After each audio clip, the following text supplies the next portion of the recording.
Today's video was answering one of the most common questions I get. How do you get your family to help you declutter and organize? Let's go.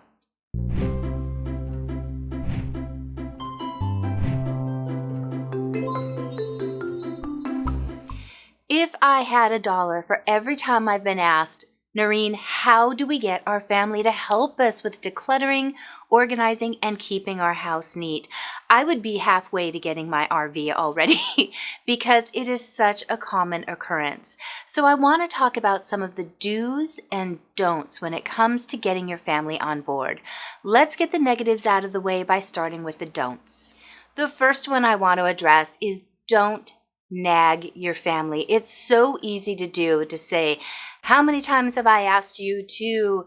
But the problem with nagging is if everybody isn't already on board, they are just going to tune you out and not even listen to you anymore. And this is obviously a very frustrating thing that will lead to more resentment. So do your best to not nag, and I'm going to give you some other options later that will help to overcome this. Don't expect them to do as I say, not as I do. I've gone into so many homes where the homeowner is super upset that their family is not keeping their spaces neat and tidy. But the very first area I go into is theirs, and there's clutter. So that leads to a lot of resentment and a why should I do it if you're not? This next one is one that I personally struggled with and had the hardest time overcoming. Don't expect your family to do things the same way you do. A lot of times I would finally get my family to go wash the dishes or do the laundry. And when I would come in and it wasn't done the way I would normally do it, I was disappointed with the results. So my family learned, why try? Mom's never going to be happy with what we do.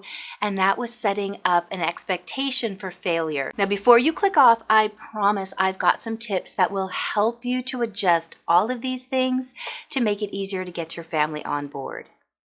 The last don't, as tempting as it is, don't go on strike. What I have found, again, I did this one, your family doesn't care. Those things that are super important to you and are causing you to be so frustrated with your environment are the things your family don't prioritize already. So by going on strike and going, that's it, I'm not doing anything, those items and areas around you are just going to keep escalating, and that's going to cause you to have all the repercussion feelings and have even more resentment. So resist the urge to go on strike. So now that we've talked about the negatives, let's get to a positive point. Let's start talking about ways that you can approach your family differently to get them on board. Tip number 1, inspire them. I'd already mentioned do as I say, not as I do is not beneficial. So this starts with you. If you start working on your personal space and it gets cleaned up and you're explaining to them how much better it feels to have this area organized, that leading by example is going to have them look and go, maybe I could do that in my space. And I've actually had multiple clients of mine who have done this approach of, okay, I can't control my husband, but I can control my space. And I'd say the success rate is about 80% where the husbands go, hey, I want my area to look like that too. It's not an overnight thing, but I promise the inspiration will come from seeing how easy your space is to manage now, how much calmer you are, and how much benefit comes from having that area organized. Number 2 seems simple, but talk with your family members. Notice I said with and not to. If you approach this as a you standing up and everyone sitting down and you're telling them how the house needs to run, they're going to tune you out.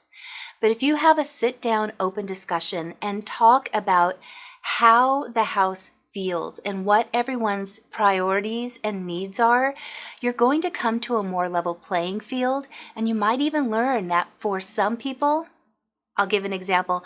My youngest does not thrive in a minimal, super neat, organized area. To her, it makes her feel kind of frozen. She benefits from having some clutter around her, so we've come to an agreement in her room where I have my threshold, but she has her acceptable limit of this is the messy point that I feel comfortable in, and this is the area I can't go past, and this gives us this beautiful area in between where we can both coexist. So talk with your family, find out what is really important to each person, and find that common ground. Number 3 is one I learned in my teen years. Show them what you want. My dad had gotten into a new relationship when I was about 12 years old, and my new stepmom had very high expectations of what my chores needed to be. So I would have this list, and almost every day when she would come home, I would get in trouble for not doing these things properly. I hadn't done these chores before, so I would do my best to figure out how to do it, but at no point did I have the understanding to say, can you show me what you want? Nor did she have the understanding that I didn't know how to do these things, so she never thought to show me, this is the proper way to XYZ. Your family might be in the same boat, even if they've been around while you've done these things. By explaining what to do and sometimes why is such an important factor in understanding. If you explain why something is done in a particular way, that understanding absolutely goes through the roof and they're better able to meet those expectations that you have. Now, when it comes to decluttering, a helpful thing is sometimes you don't know what to even start with to declutter. So I've put together a complete room by room decluttering guideline. This obviously doesn't cover everything, but it's a good starting point to go room by room for things to look for to declutter. That's going to be a download from my website, as well as this whole video for the guidelines of what to do and not to do. That's also a free download on my website, so be sure to check out that link in the description below. Number 4, I know you want to do less, but offering to help your family to get started is sometimes a really big step. If you're having a hard time doing it without being angry, this was a problem I had with my youngest when we first started, have a family member or a friend come over as a non-judging person to just help guide them and, more importantly, keep them on track. Number 5, make it fun. This was something I actually did do when my kids were younger. I would have everybody going around and dusting or cleaning something, and then the timer would go off, and it was cute because they knew what that timer going off meant. They would all come running into the kitchen, and I would have a can of whipped cream, and I would give them each a little shot in the mouth, and they all looked like little birdies around me. So it was with whipped cream, and then they would giggle and go back to the task at hand. By breaking it up like this, it made it a fun thing. The other thing we would do sometimes is make a race. Who could get their floor cleaned up the quickest? Who could fold their laundry and put it away the fastest? Which, as a side tip, laundry, you guys, sometimes we need to lower those expectations. We don't need to have the KonMari beautifully folded things. Let them throw it in a bin. As long as they are clean, put away, not on the floor, and they can find them, that's a win. The last thing with making it fun, praise them. When they've done something well enough for you to be satisfied, let them know they've done a good job. If they walk away feeling like, I got to help, that's always going to go much farther than, I just did this and got in trouble for it. So praise them at the end and remember to keep those expectations in check. Number 6, I've talked about this one a lot. Take before and after pictures. So often if you've spent that 30 or 45 minutes on a project, you're done thinking, well, that did nothing. But taking a picture of the before, the after, and what you've actually gotten through, whether it's the pile of trash, donations, or recycled items, you're going to feel better about what you've done, and it also creates a journal of the progress, and sometimes these pictures are so motivating. Number 7, there has to be give and take. Like I talked about with my daughter's room of having that expectation that I have versus what her threshold is to feel comfortable. Make sure that you're giving something if you're taking something. By that I mean, if you expect everybody to have their room cleaned by bedtime, what are you willing to give to help them get that task done? By adjusting those expectations, by being willing to give up something that's super important to you so that they can meet you at least halfway, or by giving some sort of a treat or a reward. You're able to get closer to that expectation that you want that allows you to enjoy your home and not have to do everything on your own, and it allows them to give you what you want because they're actually getting something out of it too. So you've been going through some of these steps and your house is starting to feel much better. Your family has been on board with decluttering, keeping things organized and neat. How do you maintain that? Here's a quick tip. In order to maintain things not getting cluttered up again, have a central place in your home for donations. This is a guilt-free space where if they've got things that they're not using anymore, they don't like, they don't want, they can put it in this bin, and then a couple of times a month as it gets filled up, you can take this bin to your donation center, empty it, and bring it back to collect again. This is difficult if you're peeking in and you're feeling upset about the things that are in there. Try and make this a guilt-free thing. Otherwise, people tend to start collecting and holding on out of guilt, and that's not a healthy place to be in. So set up a guilt-free donation bin that anybody can put into, and then make sure you're donating on a regular basis. Number 9, be flexible and patient.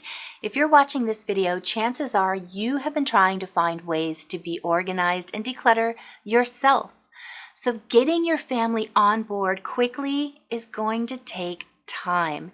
You're going to need to apply many of these techniques that we've talked about, adjusting the expectations, making it fun for them so they're willing to do it, praising them, showing them the benefits, and on all of these things, you're going to have to keep adjusting until you find all of the tricks that work the best for your family. And chances are you're going to come up with new ones that I didn't even suggest here, in which case, leave me comments. I love getting these ideas from you, and the fellow viewers love reading through these and getting tips of their own. So what if you've gone through all of this? You've been patient, you've had charts, you've had rewards, you have done everything you can think of to get your family on board, especially leading by example, and they're just not getting it. Well, my friends, that's when you create your own beautiful space that you can retreat to. I'm not lying. Some family dynamics just cannot sync up in that way. And what I want to remind you is your family is constantly evolving. Remember when your kids were little and you had these giant kid toys everywhere and you thought, oh my gosh, I'm never going to get through this? It feels like it was so long ago now, but in that moment, it felt like it was never going to end. Whatever family stage you are in right now, sadly, it's going to pass pretty quickly when you look back at it. So in the meantime, while you're in this, create a corner that's just yours. Create a room. Create a space that you can go to when the clutter and chaos is just too much for you, that you can go and enjoy your space. This is my space. My family's pretty good, but because our house is so small, we only have one communal room. And if they have friends over and they're hanging out, I need a place to retreat. And that's my space out here. I get to control everything out here, and I love it. Hopefully one of these suggestions clicked with you, and it's something that you can try with your family. As much as I wish that there was one magic trick to getting your family on board, sadly it's going to be a lot of trial and error and adjusting to see what works. Remember, I do have these downloads on my website. One is absolutely free. The other I'm doing is just a very small charge. I think it's 79 cents. 30 cents of it goes to the website just to process the order. But I'm doing a lot of work on these downloads right now, so to recoup the time that I'm spending on them, hopefully you see value and you don't think that it's too expensive. If you do have an issue, let me know in the comments below. I definitely want to give you what works best for you, but I also want to make it worth my effort of spending so much time designing these, uploading them, keeping them on the website, which also costs money. So let me know what you think. I want to make sure I'm giving you guys what you need. Thank you so much for watching today. Thank you to my patrons who allow me to make these videos and offset the costs that go into it. I love you guys, and I will see you in just a few days when I'm going to be decorating for fall. Yay! Bye. The first thing I want to... Yzma's playing. She's super playful today. What are you doing? She is being so playful and interactive today. I am trying to work. I can't pay for your kibble if I can't work. I have to. What is you doing? What? Oh, come on. What? Oh, what? Can you see her?